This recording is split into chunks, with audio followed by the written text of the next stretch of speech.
Next leg started. Now off to Helford River tonight. Rest of the crew joined last night.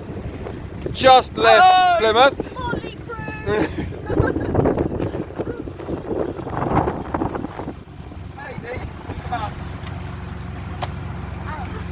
Hello.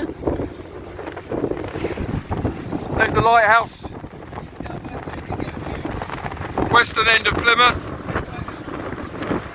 So yeah, here we go.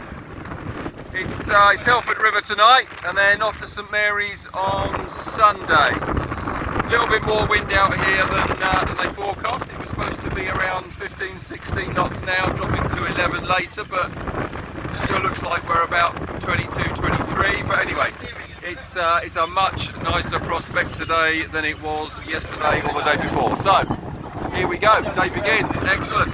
Talk to you later.